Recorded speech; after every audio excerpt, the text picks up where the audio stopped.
یہ بھی دیکھیں گے، اس میں جانے کی ضرورت نہیں ہے۔ وَإِذْ قَالَ رَبُّهُ أَسْلِمْ، جب کہا لہو اس کو ربہ اس کے رب نے، اسلم کہ صرف فرما بردار ہو جاؤ، قال اسلمت تو کہا کہ میں فرما بردار ہو گیا، میں نے سر خم تسلیم کر لیا، لرب العالمین اپنے پروردگار کے سامنے، اپنے پروردگار کے لیے۔ ٹھیک ہے، سمجھ گئے؟ یہاں حضرت ابراہیم علیہ السلام کا ذکر کیوں ہوا کہ یہ ثابت کرنا تھا کہ انہوں نے اللہ کے نبی کے لیے دعا مانگی تھی، چنانچہ ان کی رسالت ثابت ہو گئی۔ ٹھیک ہے، اور آگے یہود کو بتایا جا رہا ہے کہ تم لوگ جو جھوٹ بولتے ہو نا، آؤ آپ کو بتاتا ہوں، ووصى بها ابراہیم، اور اسی بات کی وصیت کی ابراہیم نے، بنی ہی اپنے بیٹے کو یعنی حضرت اسحاق کو، وہ یعقوب اور ان کے بیٹے حضرت یعقوب کو، ٹھیک ہے، جن کی اولاد میں تم لوگ آئے ہوئے ہو یہودیوں، تو یا بنیا اے میرے بیٹو، یا بنیا بیٹو، بیٹوں کی جمع ہے، ٹھیک ہے، بنی کی جمع بنیا، اے میرے بیٹو، ان اللہ اصطفا، حقیقت میں تمہارے پروردگار نے چنا ہے، لکم الدین تمہارے لیے دین کو، دین کو منتخب کیا ہے، فلا تموتن لہذا تمہیں موت بھی نہ آئے، الا وانتم مسلمون سوائے اس کے کہ تم مسلمان ہو، تم مسلمان ہونے کی حالت میں ہو، ٹھیک ہے، وانتم وہ حالیہ ہے سچویشن بتانے والا، وانتم مسلمون طرح حالے کہ تم مسلمان ہو، طرح حالے کہ تم فرما بردار ہو، سمجھ رہے؟ یہ حضرت ابراہیم علیہ السلام نے حضرت اسحاق علیہ السلام اور ان کے بیٹے حضرت یعقوب علیہ السلام کو وصیت فرمائی تھی۔ حضرت ابراہیم علیہ السلام تو ابو الانبیاء تھے، ٹھیک ہے، اور حضرت ابراہیم علیہ السلام کا خاصہ یہ ہے کہ جتنے نبی آئے ہیں وہ حضرت ابراہیم علیہ السلام کے بعد سارے کے سارے ذریت ابراہیم میں سے آئے ہیں، حتیٰ کہ ہمارے آقا صلی اللہ علیہ وسلم وہ بھی حضرت ابراہیم علیہ السلام کی ذریت میں سے آئے، ٹھیک ہے۔ پھر یہاں تک تو بات ہوگی، ٹھیک ہے، اس کے بعد یہود کہتے تھے نہیں جی یہ تو بات غلط ہے، ہم تو نہیں مانتے، تو اللہ رب العزت اس کا جواب دے رہے ہیں، ام کنتم شہداء، پھر بعض یہود کہتے تھے کہ حضرت یعقوب علیہ السلام نے اپنے انتقال کے وقت اپنے بیٹوں کو وصیت کی تھی کہ وہ دین یہودیت پر رہیں، ٹھیک ہے، وہ دین یہودیت پر رہیں، تو اللہ رب العزت یہاں پر ان کو جواب دے رہے ہیں کہ حضرت یعقوب کی بھی وہی وصیت تھی، ام کنتم شہداء، طریقہ کار اللہ کے رد کا، ام کنتم شہداء کیا تم وہاں موجود تھے، ام کیا کنتم تم لوگ تھے، تم لوگ تھے شہداء حاضر، ٹھیک ہے، کیا تم وہاں پر حاضر تھے؟ ہمارے مدرسے میں نا، میں جہاں اولا پڑھا ہے وہاں پر نا کوئی محتمم نہیں تھا، ناظم صاحب تھے، ناظم صاحب بھی شام گئے ہوئے تھے کوئی خاص کلاس لینے کی، تو جو اساتذہ تھے وہ آرام سے اپنے کمرے میں بیٹھتے تھے، ان کی ڈیوٹی نہیں ہوتی تھی،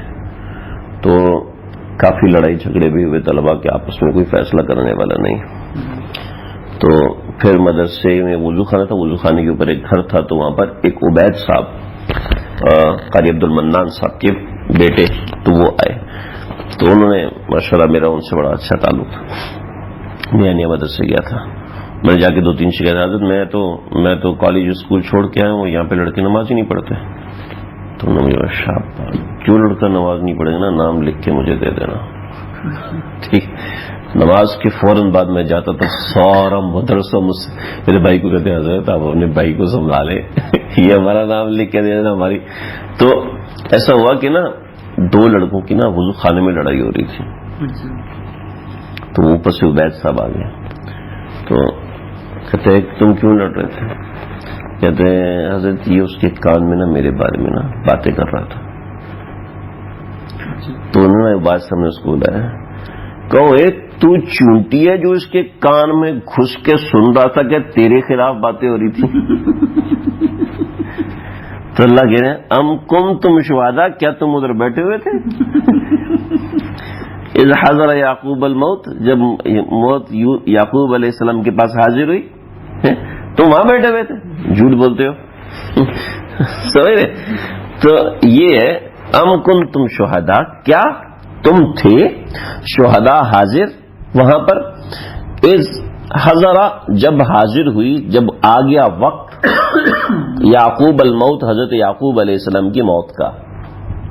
اذ قال جب کہا انہوں نے لبنی ہی اپنے بیٹوں سے، ما تعبدون من بعدی، تم تو کہہ رہے ہو نا حضرت یعقوب نے کہا تھا یہودیت پہ رہو، لو ہم تمہیں صحیح بات بتاتے ہیں. اصل میں انہوں نے تورات میں تحریف کی تھی کہ حضرت یعقوب علیہ السلام کی وصایا یعقوب کے نام سے تحریف کی تھی، اور اس میں تحریفات کے اندر یہ کہ تم دین یہودیت پر قائم رہنا. تو ما تعبدون من بعدی کہ تم میرے بعد کس کی بندگی کرو گے. اور صحیح جو ان کی کتاب تھی، جو صحیح ان کی تورات اور انجیل تھی، ان میں یہی بات لکھی ہوئی ہے آج بھی. جس تورات کو یہ آج باہر نکالنے کو تیار نہیں ہے، اس میں آج بھی یہی بات لکھی ہوئی ہے، ما تعبدون من بعدی. جب حضرت عیسیٰ علیہ السلام آئیں گے وہ تورات نکالیں گے تو وہاں بھی یہی بات لکھی ہوئی ہے، ما تعبدون من بعدی، میرے بعد کس کی پیروی کرو گے. قالو تو وہ کہنے لگے نعبد الہ کا، ہم عبادت کریں گے، ہم بندگی کریں گے، الہ کا آپ کے پروردگار کی، آپ کے خدا کی، و الہ آبائک اور آپ کے آباء و اجداد ابراہیم اسماعیل اسحاق کی پیروی کریں گے، بندگی کریں گے. الہ واحدہ جو کہ ایک معبود ہے. سمجھ گئے بھائی؟ وَنَحْنُ لَهُ مُسْلِمُونَ اور ہم اسی کے فرما بردار ہیں. اللہ اکبر. ٹھیک ہے. اور اللہ فرماتے ہیں اے تم کیا کہتے ہو، تِلْكَ أُمَّةٌ قَدْ خَلَتْ، یہ تو ایک امت تھی جو گزر گئی. تِلْكَ أُمَّةٌ وہ امت تھی، قد خلت جو گزر گئی، لہا ما کسبت اس کے لیے وہ ہے جو اس نے کمایا.